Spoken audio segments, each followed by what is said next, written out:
ओम स्वस्ति न इंद्रो वेदशर्वा स्वस्ति नः पूषा विश्ववेदाः स्वस्ति नस्तारिक्षो अरिष्टनेमे स्वस्ति न बृहस्पतिर्दधातु ओम पयः पृथिव्यां पयः खदीश यो दिव्यन्तरिक्षे पयोगाः पयस्वतिः प्रदिशः सन्तु मह्यम्।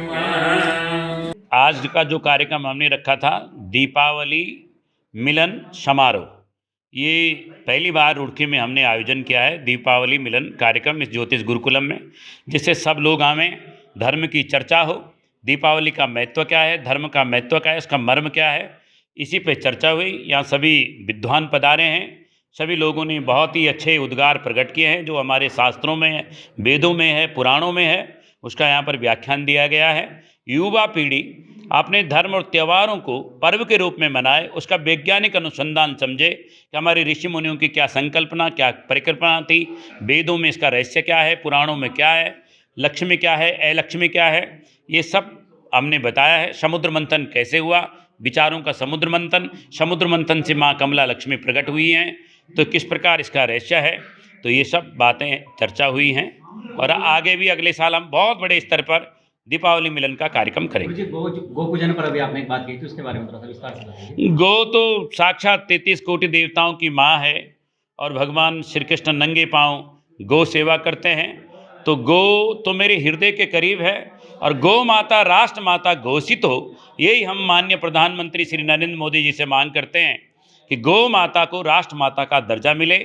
जो आज गौ गली गली में घूमती है या गौ कटान हो रहा है, तो इस हिंदू राष्ट्र में, इस सनातन राष्ट्र में, इस राम के राष्ट्र में, इस कृष्ण के राष्ट्र में गौ हत्या बंद होनी चाहिए। जो महाराज कारपात्री जी महाराज कहते थे गौ हत्या बंद हो, उसी संकल्पना को लेकर हम 18 नवंबर 2023 को रुड़की नगर निगम सभागार में एक बहुत बड़ा अखिल भारतीय ज्योति गौ संगोष्ठी का आयोजन कर रहे हैं, जिसमें जगत गुरु शंकराचार्य जी मुख्य अतिथि के रूप में पधार रहे हैं। आपकी पुस्तक है जिसके विमोचन अभी होने वाला, उसके बारे में बता सकते हैं?